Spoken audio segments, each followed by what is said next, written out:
Hello students, welcome back to ASK classes. को जो हिंदी पद्य साहित्य है उससे 2 से 3 ऑब्जेक्टिव देखने को मिलेंगे और साथ में उसके साथ साथ मिलने वाले हैं आपको 2-2 नंबर वाले क्वेश्चंस भी इससे। तो हमेशा अक्सर क्या होता है कि आप इसके जो कवि हैं और इसका जो काल विभाजन है इसमें बहुत कंफ्यूज हो जाते हैं और जो इसके आंसर्स हैं वो आप गलत हमेशा ऑब्जेक्टिव में लगा देते हैं या फिर आप 2 नंबर के क्वेश्चंस को भी उतना अच्छे से लिख नहीं पाते। तो मैं आपको अभी फटाफट को इतनी आसान ट्रिक से आपको सारे कवियों के नाम और उनकी रचनाएं रटवाने वाली हूँ। तो आप एक बार बस इस वीडियो को देख लीजिए, तो आपको सारे जो क्वेश्चंस हैं जो हिंदी पद्य साहित्य के इतिहास से आए वो 100% आप इसमें स्कोर करने वाले हैं। तो बिल्कुल भी वीडियो को स्किप मत कीजिए, वीडियो को लाइक और शेयर करना मत भूलिए। तो जल्दी से हम बिना समय खराब किए यहाँ पे वीडियो को शुरू करते हैं और देखते हैं आदिकाल। तो जो आदिकाल है वो है सन 1050 से 1375 तक। तो इसके जो पहले कवि हैं वो है चंदवर दाई। चंदवर दाई बहुत ही प्रमुख कवि हैं और इनकी जो रचना है पृथ्वीराज रासो। अक्सर पूछ लिया जाता है कि पृथ्वीराज रासो के जो रचयिता हैं वो कौन है, तो वो है चंदवर दाई। तो इसको आपको किस ट्रिक से याद रखना है? आपको इसको इस ट्रिक से याद रखना है कि जैसे कि यहाँ पे है चंदवर दाई का चंदा और यहाँ पे पृथ्वीराज रासो का है पृथ्वी। तो चंदा और पृथ्वी मतलब चंद्रमा और पृथ्वी, तो इससे आपको दोनों को याद रख लेना, कोरिलेट कर लेना है। ठीक है, उसके बाद है फिर विद्यापति और पदावली। इनकी रचना है एक कीर्ति लता और कीर्ति पताका। तो देखिए हम यहाँ पे देखेंगे कि जो विद्या का पति है यानी कि विद्या का एक तरीके से जो धनी है, विद्या का स्वामी है, तो उसके पदों की आवली हर कोई गाएगा, उसकी कीर्ति सारे जग में फहराएगी और साथ में कीर्ति पताका भी इसकी सारे जग में फहराएगी, सारे जग में कीर्ति गाई जाएगी और कीर्ति पताका फहराई जाएगी। तो इसलिए ये बात ध्यान रखना है कि पदों की आवली जो है वो विद्या का जो पति है उसकी ही गाई जाएगी, कीर्ति भी उसी की होगी और कीर्ति पताका भी उसी की फहराई जाएगी। उसके बाद फिर है जगनिक,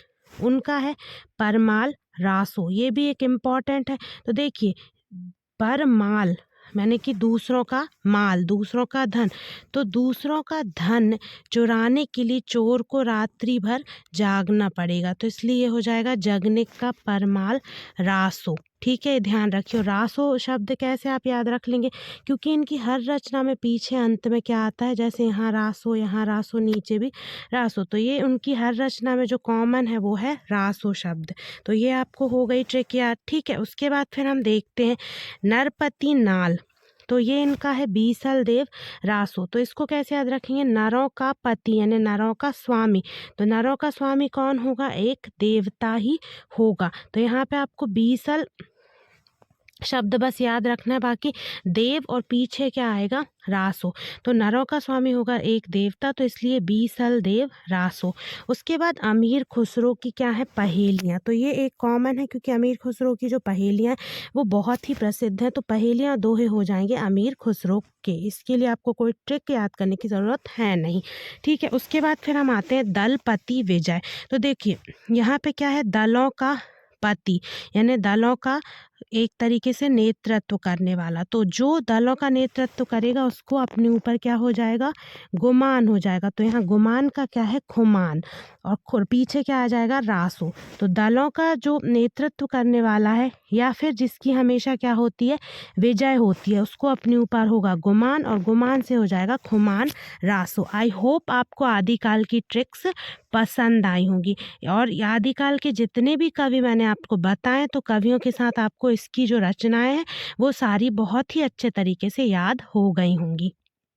यदि आपको ट्रिक्स अच्छी लगी हो तो प्लीज़ वीडियो को लाइक कर दीजिए, क्योंकि हो सकता है इसी में से आपके 1 या 2 नंबर के ऑब्जेक्ट आ जाए।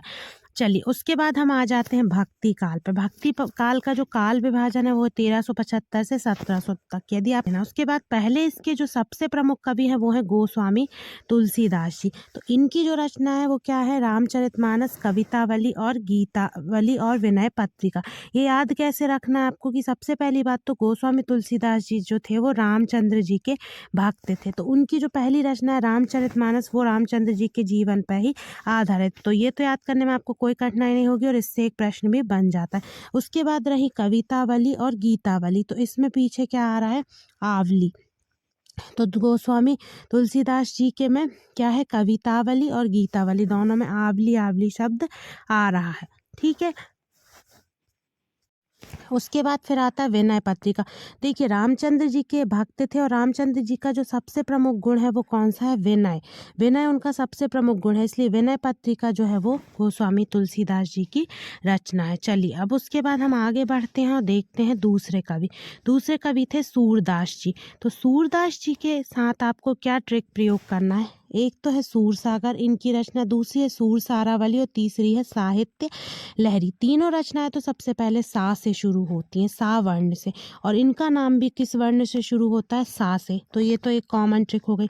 उसके बाद फिर हम इसको यहाँ से तोड़ देंगे, तो इसमें भी सूर आ रहा है, इसमें भी सूर आ रहा है, तो इनकी दोनों रचनाओं में सूर आता है, जो कि इनके नाम के आगे के दो वर्ण हैं। उसके बाद फिर है साहित्य लहरी, तो ये भी सा से शुरू होता है, तो इसको आपको अलग से याद कर लेना है। तो इसलिए सूरदास जी की रचनाएं हुई सूरसागर, सूरसारावली और साहित्य लहरी।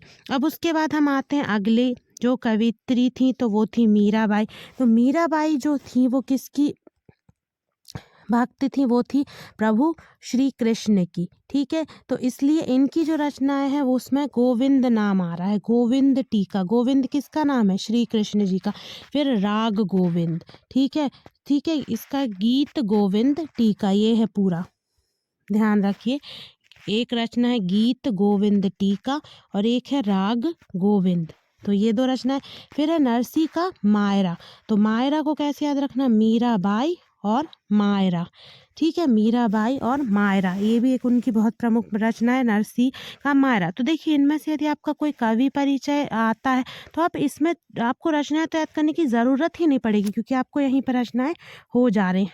फिर उसके बाद है नाभा दास। तो नाभा दास की है भक्त माल। तो ये कैसे याद रखेंगे कि नाभा दास के अंत में आ रहा है दास, और जो भक्त है वो भगवान का क्या होता है, दास होता है। भक्त जो होता है वो भगवान का दास होता है, तो इससे आप रखेंगे नाभा दास का भक्तमाल। तो स्टूडेंट्स ये थी बहुत ही कमाल की ट्रिक्स जो आपको कोई भी नहीं बताएगा, लेकिन पेपर के पहले मैंने आपको क्विक रिवीजन के थ्रू आपके जो कवि थे उनको जल्दी से याद करवा दिया और उनकी सारी रचनाएं भी याद करवा दी। अब यदि इनमें से जो भी आपके पाठ्य पुस्तक के कवि होंगे तो उनकी आप कवि परिचय में भी ये रचनाएं लिख सकते हैं, और जो ऑब्जेक्टिव टाइप क्वेश्चन बनेंगे हिंदी पद्य साहित्य के इतिहास से, तो वो भी आप कंप्लीटली उसको सॉल्व कर लेंगे, सही आंसर लिख लेंगे।